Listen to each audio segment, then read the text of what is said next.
5:17 a.m. a 600-meter-long train carrying 2.7 million L of fuel and oceans of weapons containers. The lifeblood fueling Russia's campaign Shirtling through the mist above a Russian UAV. Glides across the sky. On ground, 3 Ukrainian soldiers shave. Only 90 seconds before being locked in by radar. When the Flamingo missile leaves its launcher, the dawn sky will turn into a sea of fire. Comment with number 1 to find out if a $400,000 weapon can destroy a steel train worth hundreds of millions of dollars and turn the entire battlefield upside down. In that moment, no one on the train knew they were passing over an invisible minefield. The first rays of dawn illuminated only steel and fuel, not the plane hidden deep underground, because this was not just a reckless attack, but a move that could paralyze the entire campaign. And the weapon about to be launched was something the world had never heard of on military maps. The Takmak railway line is not just tens of kilometers off Sula steel. It is the main artery pumping blood to the entire Zaporizhzhia camping. Every turn of the wheels on the tracks means thousands of Russian soldiers are resupplied. Hundreds of T-9OM tanks and SDSSELF-propelled guns are refueled to continue crushing the Ukrainian defense lines. This morning, that heartbeat was stronger than ever. The train that day was over 600 meters long, carrying 2.7 million L of jet fuel, enough for 500 Su-30 for sorties or to supply an armored brigade for days of combat. Not just fuel. 20 sealed steel containers also held 150 mm artillery shells, tank rounds, and dozens of electronic warfare devices. Russia believed this train was invulnerable, protected by a living shield. An Orlan 10 reconnaissance drone circled the sky. Radar scanned consciously, and an armored car at their rear carried a 23 mm cannon, an AG-17 grenade launcher, and a D-30 howitzer ready to fire. But in the cold darkness underground, a few kilometers from the tracks, 3 Ukrainian soldiers faced a tense silence. Before them was a mobile launcher counting Flamingo, a Ukrainian-made weapon never before revealed to the world. It was 6.2 meters long, weighed 1.4 tons, with a 200 kilograms warhead containing enough RDX explosive to penetrate to thick steel. It flew low just 30 meters above the ground, hugging the terrain with ADRAN sensor combined with GPS, rendering Russian radar almost blind. The cost of one Flamingo was only about $400,000. Unbelievably cheap compared to the damage it was about to inflict. This bold plan was no accident. 3 days ago, Russia launched missiles at Kramatorsk station, killing dozens of civilians. Tonight, Ukraine responded not just for revenge, but to send a message. We are not waiting for aid. We create our own strength. In the bunker, the countdown clocks showed 90 seconds. The commander whispered, "One shot's the whole battlefield." But no one expected that beyond the mist, Russia still had an ace up its sleeve. Would the Flamingo penetrate the steel shield, or would it torn apart by the storm of bullets hitting it? Outside, the birch forest was still shrouded in fog. There was only the sound of steel wheels grinding on the tracks in the early morning wind. Underground in the dark oil-fumed bunker, a red light flashed on the concrete wall. The satellite screen displayed a long streak of light. The jet train had entered the kill zone. The countdown clock coldly ticked away seconds. 01:30. No one spoke. Only the sound of the ventilation fan mixed with the pounding of hearts. The commander finally nodded, his hoarse voice cutting through the vibrations from the ground. Fire. The launcher shuddered violently. A blast of hot gas erupted, tearing through the darkness. The Flamingo shot out of the launch tube like a steel arrow hurtling into the void. An imaginary lens followed the 6.2 meters long, 1.44 ton projectile, leaving a yellow trail of fire in the fog. Its control fins vibrated slightly, locking onto the jet with its GPS system. Combined with a terrain sensor, it flew close to the ground, only 30 meters high, following the riverbank, gliding under the canopy of trees, leaving Russian radar completely blind. On the train, the Russian soldiers still didn't understand what was happening. They were still checking container straps, still hearing the monotone train whistle. Then, suddenly, from the east, a sound cut through the wind. not loud enough to be an alarm, but enough to make a sergeant look up. The next moment, hell opened its gates. The Flamingo slammed directly into car number 3, which was filled with jet fuel. The explosion tore the sky apart, causing the air to condense and detonate into a giant fireball.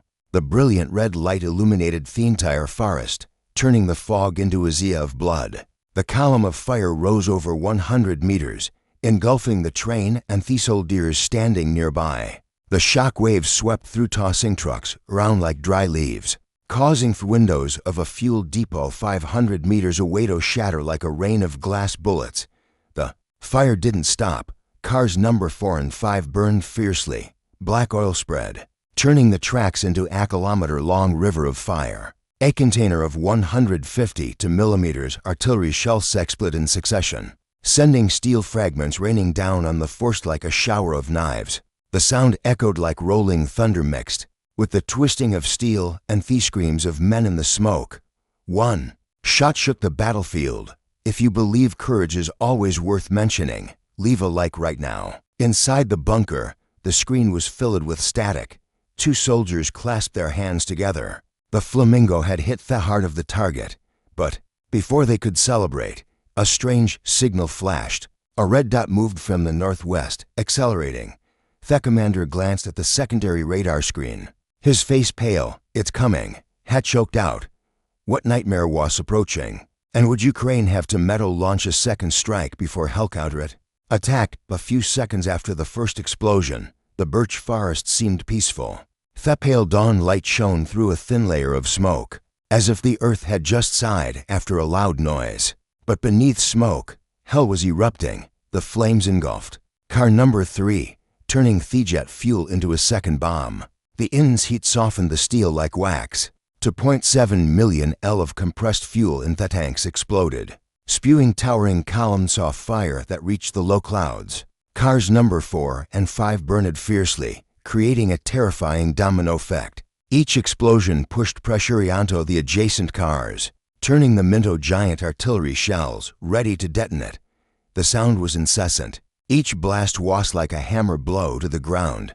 Steel fragments flew at speeds over 800 meters per second, piercing truck bodies and embedding themselves in trees as thick as a manshand. A container of 150mm artillery shells exploded, creating a rain of metal. That fell on the forest like fiery spears.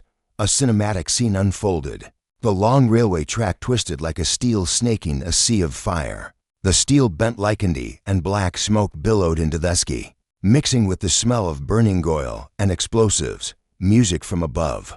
A Russian UAV's camera sent back images that left the command center speechless for a few seconds. A subplane, worth hundreds of millions of dollars, was burning like a strategic torch. Russian soldiers panicked, many running from their shelters, only to be blown away by a second shock wave.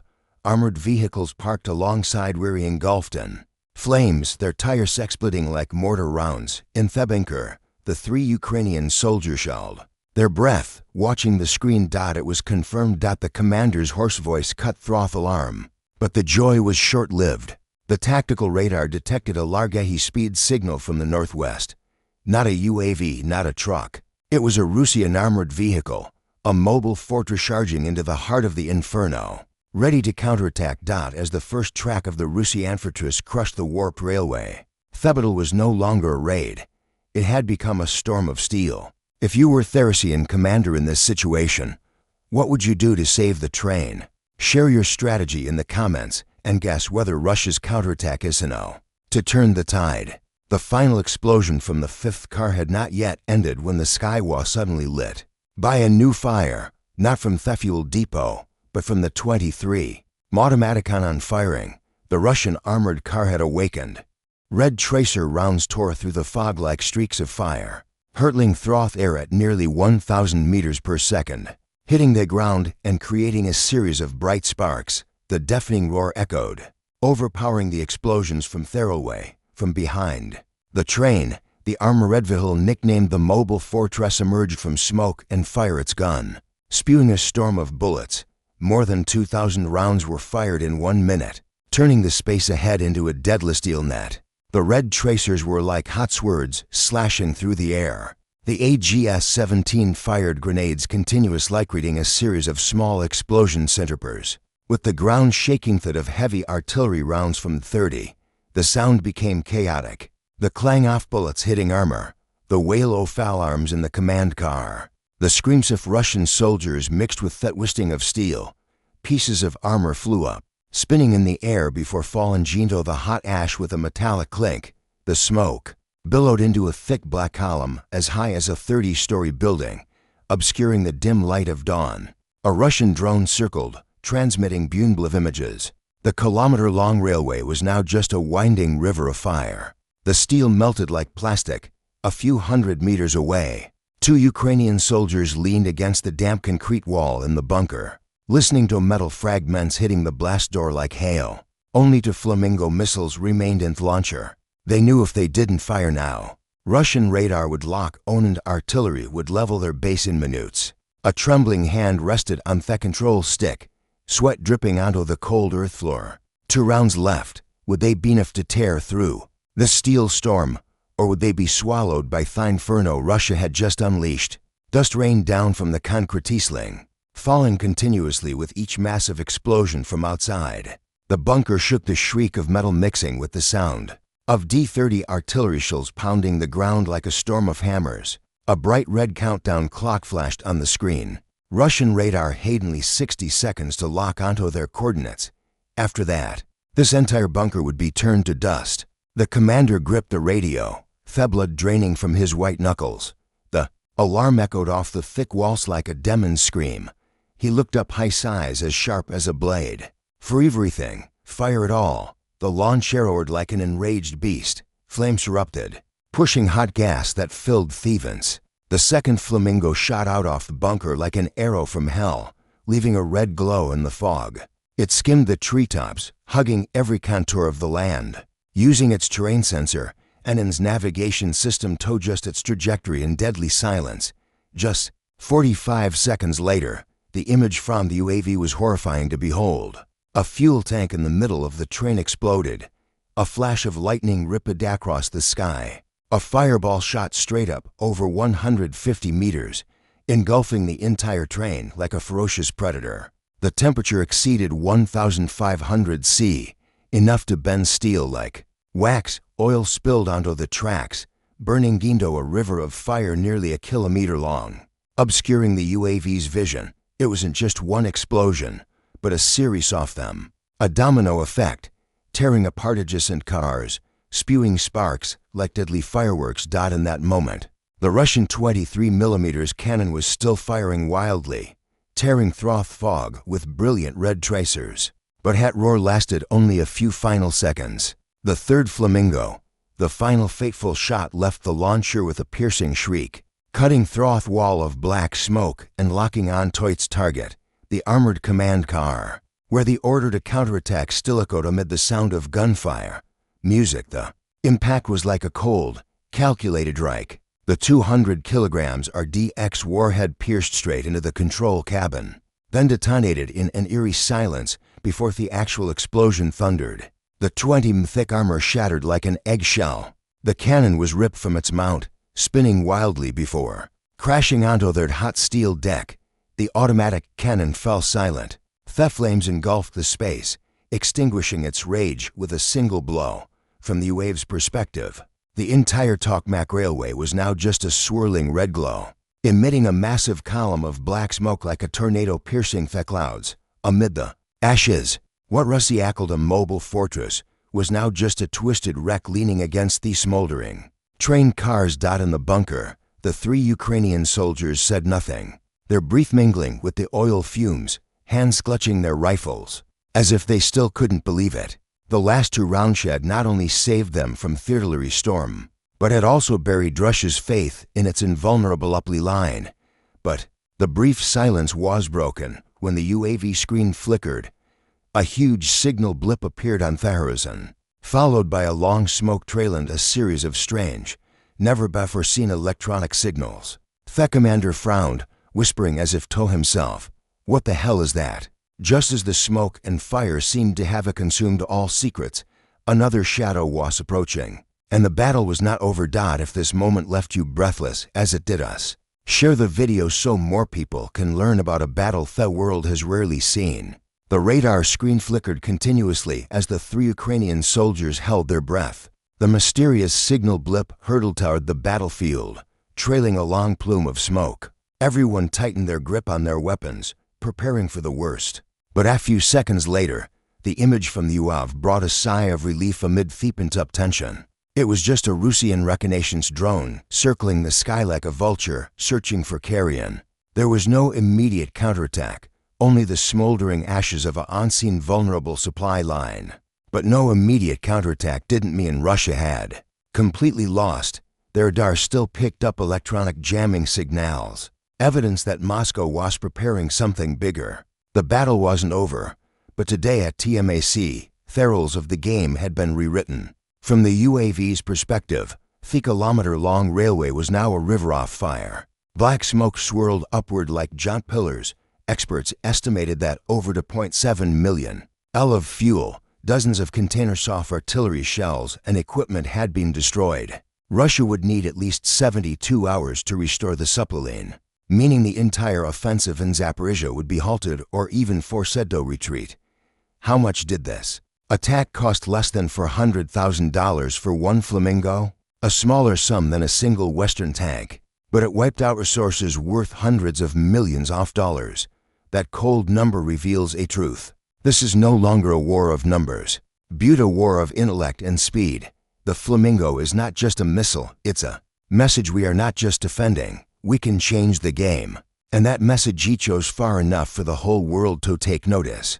In the shadows of modern warfare, true strength lies not in billion-dollar budgets, but in the minds and courage of soldiers in a cold bunker. The Battle of TMAC may just be the prelude as the technological race on the battlefield truly begins. Thank you for joining us this far. As smoke over talk has yet to clear, we understand one thing deeply. Every war won or lost leaves a scar on the human heart.